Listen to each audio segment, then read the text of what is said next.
Let nothing dissuade your quest for knowledge. Let none slow your pursuit and acquisition of holy technology.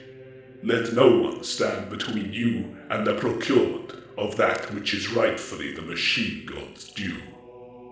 Mars, also known as the Red Planet, is the first and greatest forge world of the Imperium of Man, located in the Sol system of the Segmentum Solar, producing vast numbers of weapons, vehicles and other advanced technology for the Imperium and its war efforts throughout the galaxy. Mars is also the homeworld and headquarters of the Adeptus Mechanicus, and a planet sacred to the faith of the cult Mechanicus, which is one reason why travel to the Red Planet for Imperial personnel who are not members of the Mechanicus and share its peculiar faith is restricted. The Red Planet is the birthplace of the cult Mechanicus, and is considered the holiest of all celestial orbs in the galaxy to the adherents of that faith. So vaunted is Mars that across the stars 100 worlds have been terraformed and settled in exactly the same manner. Millennia of incessant construction have turned Mars into a smog-choked hellscape. The surface is covered with massive forge complexes, sprawling refineries, towering monuments to the glory of the machine, and weapons shops that scrape the skies. The massive orbital conglomeration of thousands of dry docks and other spaceship manufacturing facilities in a geosynchronous orbit that run above the Martian equator are known collectively as the Ring of Iron.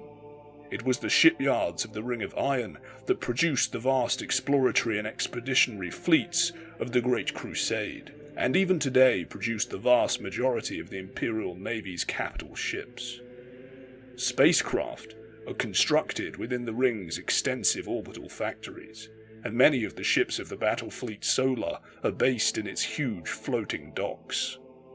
The moon Deimos is absent from Mars's orbit, seconded to the Grey Knights of Titan in eons long past. It is possible that Mars is also the world where the ancient and terrible Satan, known as the Void Dragon, has chosen to slumber the eons away. Mars is the twin planet of Terra, and one of the many long-inhabited colony worlds located near the cradle of humanity. It is the homeworld and the primary power center of the Adeptus Mechanicus, the ancient and Byzantine priesthood of the machine god, and at the heart of their galaxy-spanning monopoly on human science and technology. Following the unification wars in which the Emperor of Mankind defeated the barbarians of Terra and reunited humanity's homeworld under a single government, he concluded the Treaty of Mars, known as the Treaty of Olympus within the Mechanicus, with the cult Mechanicus to unify both Terra and Mars under the umbrella of the newborn Imperium of Man in the late 30th millennium. The Mechanicus recognized the Emperor as the Omnissiah incarnate and swore to lend their technology, the mighty war machines of their Titan legions, and all of their production facilities to the purpose of his great crusade, to reunite all the scattered worlds of mankind beneath the rule of the Imperium. In return, the Emperor promised the Mechanicus that it would maintain its political autonomy on Mars and all of the other Forge worlds, and that it would remain immune from adherence to the atheistic doctrine of the Imperial truth. This ensured that the adepts of the Mechanicus could still maintain their faith in the machine god. Therefore, Mars is just as important to the Imperium's survival as Terra itself, a reality reflected in the emblem of the two-headed Imperial Aquila, one head for Terra and the other for the Red Planet. In ancient times, Mars had a fully terraformed atmosphere and ecosystems very similar to that of ancient Terra during the Dark Age of technology, but the constant warfare of the Age of Strife and the later rapid industrialization of the surface after the Mechanicum secured total control over the world destroyed Mars's manufactured oxygen-nitrogen atmosphere and restored the Red Planet's surface to its primordial desert state, absent surface water and breathable oxygen. The only inhabitable regions of the planet now are the Adeptus Mechanicus hive cities. More than any other human-settled world, Mars possesses huge repositories of technical knowledge. Its immense libraries and databanks are highly eclectic and disorganized. One delving for secrets may find a crystal storage device containing vital generator-level data tucked inside a scroll point for militarized locomotives. The planet itself is a wilderness of polluted ochre desert, broken by metropolises the size of tectonic plates. Here the rockcrete spires, marble arches and flying buttresses of a standard imperial world are joined by corroded steel, iron ventilation chimneys and shining glass pipes. Extensive travel tubes pass above crackling Tesla coils that power construction sites and ancient industrial wastes alike. Shining new buildings braced with riggings of steel contrast with the shattered condensation traps and the ruins of millennial wars. The older districts are dotted with broken plasteel slabs and twisted girders, the occasional solitary tower pointing purposelessly toward the Martian sky. Mars is strictly stratified in social order. The Red Planet is ruled over by the Adeptus Mechanicus' Fabricator General, and he possesses almost every known piece of standard template construct, STC, technology, or designs currently in Imperial hands. This is ostensibly so he can construct better and more durable vehicles and technology for the Imperium, although it is fairly clear that the Mechanicus is simply hoarding them. The lowest social level consists of the citizens, mainly augmented human populations who labour en masse at simple tasks such as sorting isotope scrap, tending hydroponics, breaking ore, stoking forges, and so on. Most citizens aspire to gain status by joining the Skitari legions.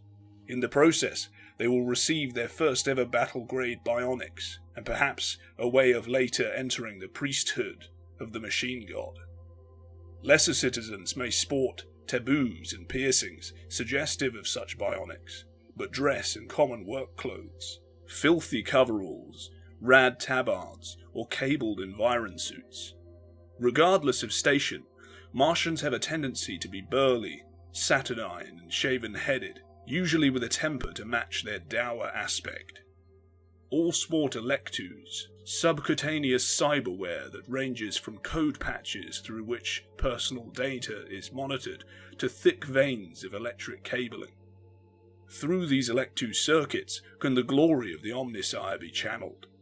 In times of great strife, the masters of Mars's populace can use these interfaces to turn even the most gormless hab worker into a dauntless warrior of the machine god.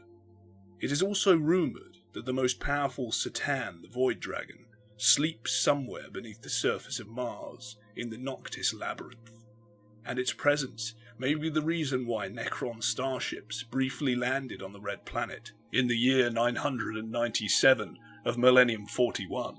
Should the Void Dragon awake, the very heart of the Imperium will tremble. Broadcast the sounds of war to drive the macroclades to triumph. Mars' Skitari Legion is the most glorious of all its kind.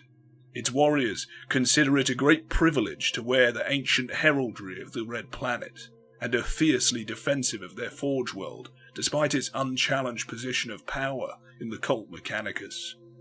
Perhaps because of the acquisitive nature of their masters, the red, silver, and black of Mars's war cohorts is a common sight in each segmentum of the Imperium. Each Skitarius is but a single cog in a war machine that spans the entire Imperium. Controlled by the neurosync imperatives of their masters, the Skitari are organized into war cohorts capable of overcoming any foe. They work in glorious concert, every footstep or twitch of the trigger finger optimized to further the cause of Cult Mechanicus. The original maniples that cross the desert reaches of Mars on foot are armed with galvanic rifles. They escorted their masters from north to south across an equatorial belt infested with cannibal servitors and rogue machine intelligences. As the centuries marched past, these escorts were refined over and over again, until they evolved into the battle maniples of the late 41st millennium. Many variants have been codified, from the maniples automata of the Legio Cybernetica to the teeming Auxilia Ordinatus, but the core fighting formation remains the War Cohort. Like its fellow Forgeworlds, Mars' Skitarii Legion is divided into a number of macroclades, which are in turn broken into cohorts and maniples. The vast majority of Skitarii war cohorts are not born into battle by armoured machines or aircraft, but simply stride to the front line without stopping, even should they have to start the journey solar months in advance of their allies. They will wade through poisonous swamps and bubbling lakes of tar to arrive at the front line on schedule, rank upon rank of Skitarii, marching around chains of onager dune crawlers in imitation of Mars's nomadic caravan surveys. Their tireless pace echoes the constancy of their dutiful souls. It is said that a Skitarius would rather walk himself to death than disobey a direct imperative. Sing the song of the machine god. None can stay our march. Let the merciless logic of the machine god invest thee. None can stay our march. Praise and glory be to the machine god. None can stay our march. In all the cult Mechanicus, there are no Forgeworlds more holy or blessed than Mars.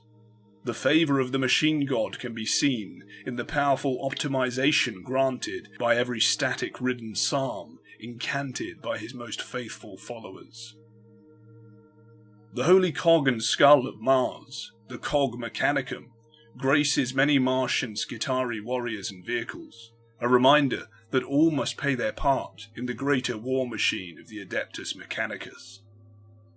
Like other Forge Worlds, Mars maintains its own Skitarii forces to protect its interests, annihilate the enemies of the tech priests, and fight at the vanguard of the quest for knowledge.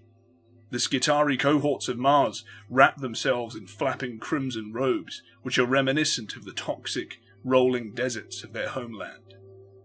Long ago, this was doubtless a means of camouflage among the ruddy landscapes of the Martian wilderness, but it has since become a symbol of the might of the Adeptus Mechanicus across the length and breadth of the Imperium.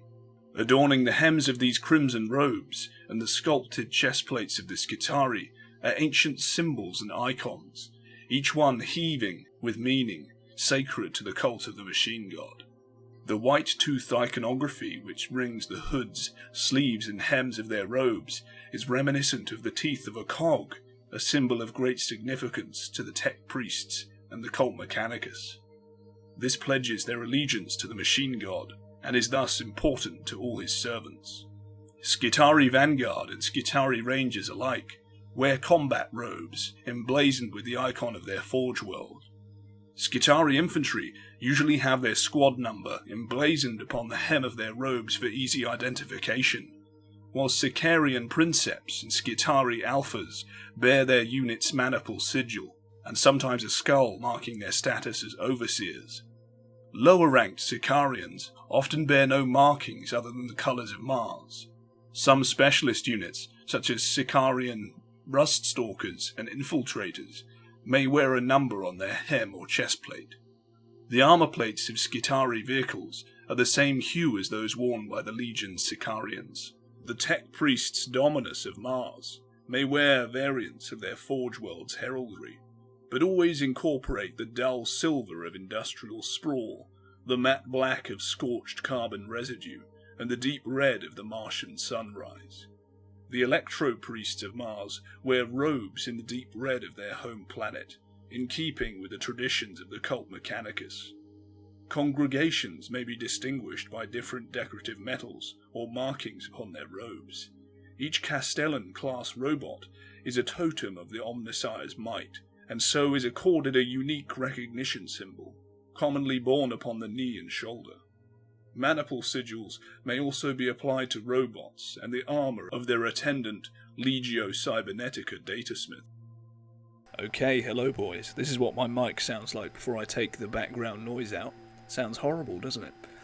I just got listening to the Mechanicum Horus Heresy book, and it got me so pumped that I thought, hey, it's about time to do some fucking 40k lore. So I got started today.